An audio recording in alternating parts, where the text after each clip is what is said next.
Students, welcome to my channel, the English teacher Brijesh Pandey, and today we will go for the third chapter of the book First Flight, and the title is Two Stories About Flying, and this will be the part first, which name is His First Flight, written by Leon O. Flaherty. So in this chapter we will discuss about a bird who is so fearful that he has no courage to fly.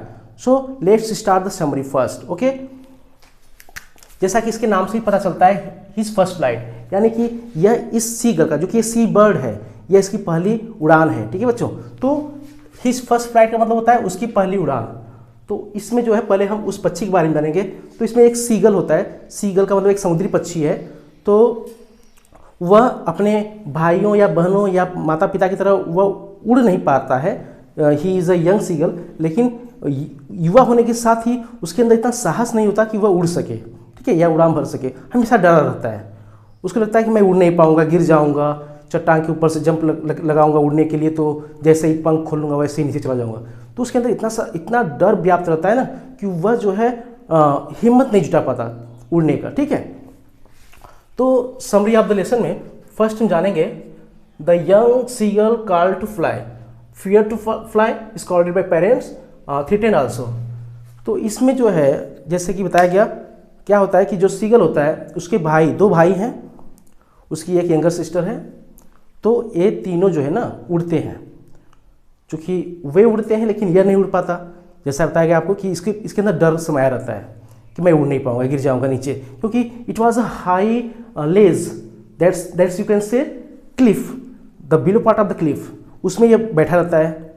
जब भी वह on the brink पे जाता है, मतलब जैसे ही वो किनारे जाता है, क्या करता है, धीरे धीरे जाता है, थोड़ा दौड़ता है, वह दौड़ के जाता है किनारे पर।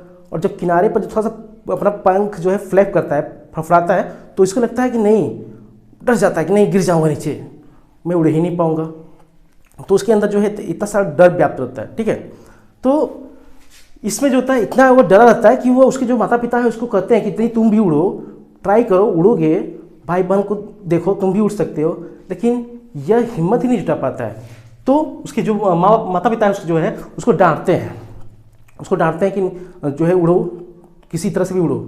और क्यों डांटने के साथ साथ उसको मतलब एक तरह से चेतावनी भी देते हैं कि if you will no fly you would be die of hunger, मतलब तुम मर जाओगे, भूखे मर जाओगे अगर उड़ते नहीं हो तो फिर भी उसकी हिम्मत नहीं आ पाती। वह बैठा रहता है अपने उस होल में जहाँ पर वह चिपक के रहता है, बाहर नहीं निकलने का प्रयास करता, वह बाहर ही नहीं निकलता, हिम्मत की बात तो दूर है। ठीक है, तो इसके बाद जो है सेकेंड आपका जो पॉइंट होगा the young seagull can't fly, तो no one visited him in 24 hours, parents taught to children how to dive on fish. तो अभी जो है उसके माता पिता ने कहा कि अगर तुम उड़ोगे नहीं तो तुम भूखे मर जाओगे, तुम्हें कोई खाना नहीं पहुंचाएगा। इस बात को जानते हुए भी वह समुद्री पक्षी कुछ भी प्रयास नहीं करता, डरा सा रहता है। तो वह अपने उस होल में बैठा रहता है, उस लेज के होल में बैठा रहता है। तो वह देखता है कि सभी उड़ रहे हैं, उसके भाई बहन उड़ रहे हैं। तो उसकी तरह उसकी एक छोटी बहन है, वह भी उड़ती है, छोटे छोटे पंख हैं उसके, लेकिन वह सफल है। तो वह उड़ रही है, तीनों उड़ रहे हैं भाई बहन, साथ में उसके साथ साथ कौन उड़ रहा है, उसके पेरेंट्स भी उड़ रहे हैं। तो वे माता पिता जो उसके हैं उसको सिखा रहे हैं, उसके भाइयों बहनों को सिखा रहे हैं कि how to dive in the sea to catch the fish, यानी कि मछली को कैसे पकड़ा जा सकता है, कैसे डाइव लगाया जाता है, कैसे गोता लगाया जाता है, कैसे अपने शिकार को पकड़ते हैं। तो इन सब चीज़ों की ट्रेनिंग देते हैं वो अपने बच्चों को। बस ये जो सीगल है बेचारा जो डरा सा रहता है, ये अपना वहाँ से देखता है, वह कुछ भी प्रयास नहीं करता। ठीक है, तो थर्ड है हीट इंक्रीजेस। तो एक दिन की नेक्स्ट डे क्या होता है कि अभी इसके पहले बताया गया कि 24 घंटे तक उसके पास कोई नहीं आता। तो वह देखता है 24 घंटे बाद उसको बड़ी भूख लगती है बैठे बैठे। तो नेक्स्ट डे क्या होता है कि वह जो है जब धूप ज़्यादा बढ़ जाती है, the sun was blazing from the south direction on his legs, तो इतनी तेज़ जो है वहाँ पर हीट हो गई थी, गर्मी हो रही थी उसको, कि वह बाहर निकलता है, धीरे धीरे बाहर निकलता है। तो वहाँ बाहर निकल के वह एक पैर पे खड़ा हो जाता है, दूसरा पैर अपना जो है he hides his second leg into his wings, अपने पंखों में छिपा लेता है दूसरा पैर, और एक आँख मूंदता है, फिर से उसके बाद लेटर ऑन ही वह जो है अपना दूसरा आँख भी बंद कर लेता है। तो सामने देखता है कि प्लेट्यूस पे उसके भाई बहन जो है बैठे हुए हैं, वो भी ऊँग रहे हैं, they are in the dizzy mood, तो स्लीपिंग मूड में दिख रहे थे। तो वहाँ से देखता है कि उसकी जो माँ है, पिता हैं, वह उसको देख नहीं रहे थे। लेकिन वहाँ पर एक चीज़ थी, वहाँ पर जो उसकी मदर थी ना, उसने उसकी तरफ देख लिया। तो उसकी मदर उसमें क्या कर रही थी, वह जो फिश था उसके स्क्रैप्स को वह खा रही थी, अपने फीट से तोड़ तोड़ के खा रही थी, पैरों से। तो भूखा तो था ही है, कौन, सीगल। तो यह देखता है तो वहाँ से आवाज़ लगाता है भोजन के लिए। तो उसकी माँ देखती है, तो उसकी माँ क्या करती है, उस फिश के टुकड़े को लेकर उड़ती है, उसके पास नज़दीक आने का प्रयास करती है। तो नज़दीक तो आती है लेकिन सीधा वो भोजन उसके मुंह में नहीं डालती। तो यहाँ क्या करता है, the seagull was mad for the food. वह इतना भूखा होता है, he was madden with the hunger, इतना भूखा रहता है कि उसको किसी भी किसी कंडीशन में वह भोजन चाहिए था, वो मछली चाहिए थी। तो उसकी माँ आती है उसके पास, बस इधर उधर उड़ती रहती है, उसके समीप आती है, लेकिन वो सोचता है कि किस तरह से वह भोजन का टुकड़ा उसको मिल जाए। तो he was already on the brink of the cliff, पहले से वहाँ पर किनारे पहुँचा हुआ था वह सीगल।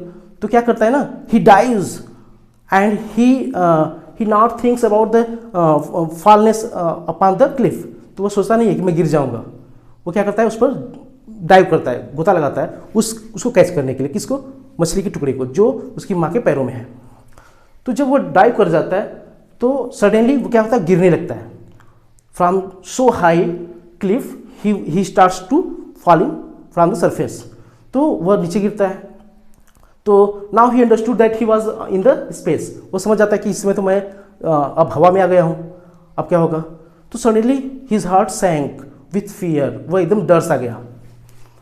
तो यहाँ पर है कि वह जो है उसकी जो है माँ है, mother reaches near him with food. उसकी जो है माँ उसके पास फूड लेकर पहुँचती है, लेकिन जो सीगल था stood on one leg closing his eyes, mother saw him only. तो माँ ने देख लिया, उसकी तरफ वो जंप लगाया और नीचे गिरने लगा। तो जब वो नीचे गिरने लगा तो उसका हृदय एकदम डूब सा गया, उसे लगा कि अब तो मैं मर जाऊँगा, ठीक है, ऐसा वो सोच लेता है। लेकिन अचानक क्या होता है, डाइव्स फॉर फूड मतलब wonder why his mother not coming near, so mad in hunger scream when fail outwards.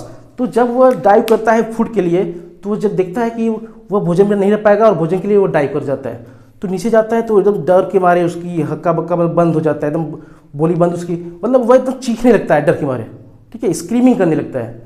तो जब वो चिल्लाने लगता है तो क्या होता है, अचानक उसको ऐसा फील होता है कि नीचे जा रहा होता है, अचानक वह उसको आभास भी नहीं होता तब तक उसके पंख खुल चुके होते हैं, ठीक है, उसके पंख खुल जाते हैं। एंड ही स्टार्ट सोरिंग, मतलब वह उठने लगता है, ऊपर उठने लगता है। अब वो जो है no longer he was going down, तो अब वो नीचे नहीं जाता और वह बल्कि उड़ना शुरू कर देता है, ठीक है। तो इसके बाद है flight begins, his heart stood still, could hear nothing, no longer afraid. तो अब जब वो नीचे गिरना शुरू हो जाता है तो जैसे बताया गया अभी वह he started flapping with his wings.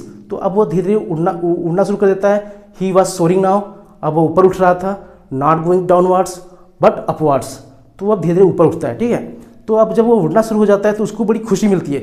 His fear has gone now, he was no more afraid now. अब उसको किसी तरह का डर नहीं रहता है, उसका डर समाप्त हो जाता है, ठीक है बच्चों। तो इस तरह से अब उसको किसी प्रकार डर नहीं रहता। फिर उसके बाद देखिए नेक्स्ट पॉइंट है जॉय ऑफ फ्लाइट। तो जब उसको लगता है कि अब मैं उड़ सकता हूँ तो he was field with so much Joy, इतना खुशी मिलती है उसको कि पूछो मत, वो एकदम आनंद से भर जाता है।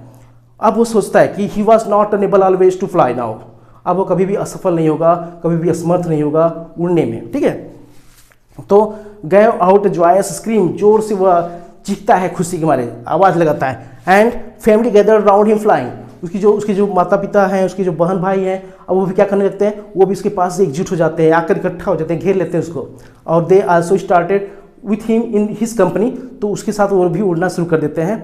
तो सभी खुश थे, अब पूरा परिवार, all the family was happy now, सब खुश थे कि अब उनका माता पिता सोच रहे थे कि उसका जो है लड़का उड़ रहा है, भाई बहन सोच रहे थे कि मेरा ये भाई जो कि अभी तक असमर्थ था, वह अभी इतना योग्य नहीं था उड़ने में, अब वो अभी योग्य हो चुका है, उड़ सकता है अब। तो इस तरह से सब हैप्पी थे, इन हैप्पी मूड, ठीक है। अब नेक्स्ट पॉइंट देखते हैं द सीन अराउंड। अब उसके आसपास का जो दृश्य था वो कैसा था देखते हैं, ठीक है। तो इसमें देखिए forgot that he was unable to fly, praised himself to dive and soar. तो अब जो है उसने उसको क्या था, वह भूल चुका था, जो ये सीगल था ना, अभी भूल गया था कि वह उड़ नहीं सकता, क्योंकि उससे तो अब आभास हो गया था कि वह भी डाइव कर सकता है, वह भी उड़ सकता है, he is able to fly now. ठीक है, तो इसमें जो है अब क्या था कि इसमें जो है उसने खुद को एडमायर किया, खुद की तारीफ की कि अब वह सोरिंग कर सकता है, मतलब अपवार्ड जा सकता है, डाउनवार्ड जा सकता है, anyhow he is able to fly in the sky. तो अब उसको लगता है कि मैं उड़ सकता हूँ। नेक्स्ट पॉइंट है, इसमें देखिए एक चीज़ आपको बताना भूल गया मैं, जब वो नीचे वहाँ का जो सीन था अराउंड द सीन, तो उसमें दृश्य क्या दिखाई दे रहे थे उसको, a vast sea beneath him, यानी सीगल के नीचे क्या दिख रहा था, एक विशाल सा ग्रीन सी था, हरा समुंदर था, तो वहाँ पर समुंदर था उसको दिखाई पड़ा था। And the family landed on the sea, उसके पहले भी जो उसके परिवार वाले थे, माता पिता भाई बहन, वो क्या उन्होंने क्या किया, they landed on the surface of the water of the green sea, वे उसके सतह पर उतर चुके थे ऑलरेडी। अब इसको निमंत्रण दे रहे थे कि तुम भी ऐसा करो, यू डू लाइक अस, यानी तुम भी आओ और इस पर लैंडिंग कर जाओ। ठीक है, इससे सीगल से। फिर नेक्स्ट पॉइंट है, lands on the surface of the water, his legs sank into water, he cried with fear, belly touched water. तो क्या करता है, जब इसको निमंत्रण मिलता है इसके माता पिता भाई बहनों द्वारा कि आप भी आ जाओ और ये जो वास्ट ग्रीन आपका जो सी है, समुद्र है, इस पर तुम भी लैंड कर जाओ इसके पानी पर, तो क्या करता है कि वह जाता है, वह भी उत्सुकता तो उसके अंदर आ गई होती है, वो बहुत हैप्पी होता है, एनर्जेटिक होता है कि अब मुझे भी उड़ना आ गया, मैं इस पर लैंड करूँगा। तो आता है पानी की सतह पर उतरता है। ठीक है, तो उसका जो पैर जैसे ही रखता है ना, तो पैर मतलब सिंकिंग होने लगता है, डूबने लगता है, तो उसको बड़ा भय लगता है, फिर से एक बार फिर चिल्लाता है, अरे मैं डूबा डूबा डूबा। तो जब पैर उसको नीचे डालता है तो पैर डूब जाता है, और उसको लगता है कि अब उसका जो बेली है, मतलब उसका जो पेट है वो भी डूबने वाला है। तो जैसे ही सतह को टच करता है उसका बेली, पेट, तो अब उसके नीचे वो नहीं जा पाता, उसी पर वो फ्लोटिंग करना शुरू कर देता है, उसी पर तैरना शुरू कर देता है। तो अब उसकी जो आधी भय भरी हुई थी अभी जहन में कि नहीं मैं डूब जाऊंगा, वह भी डर उसका टोटली फिनिश्ड, पूरा समाप्त हो जाता है पूरा डर। अब जो है वह फिर हैप्पी होता है, सारे उसके माता पिता भाई बहन उसके साथ चीखते हैं, स्क्रीम करते हैं, और साथ ही साथ उनके पास एक चीज़ था खाने को भी, और वह क्या था, वह था एक फिश होता है, डॉग फिश, उसके टुकड़े थे। अब सब लोग अपना जो शेयरिंग कर रहे थे, खा पी रहे थे, मौज उड़ा रहे थे, और इस तरह से आपका लेसन की समरी समाप्त होगी बच्चों। इसका जो क्वेश्चन आंसर है वो मैं आपके डिस्क्रिप्शन में डाल दे रहा हूँ, जिससे आप उसकी तैयारी अच्छे से और कर सकेंगे। जल्द ही हाजिर होंगे आपके ये पार्ट 2 चैप्टर पार्ट 2 लेकर, जिसको आप अच्छे से समझ और सीख पाएंगे। So thanks for watching this video.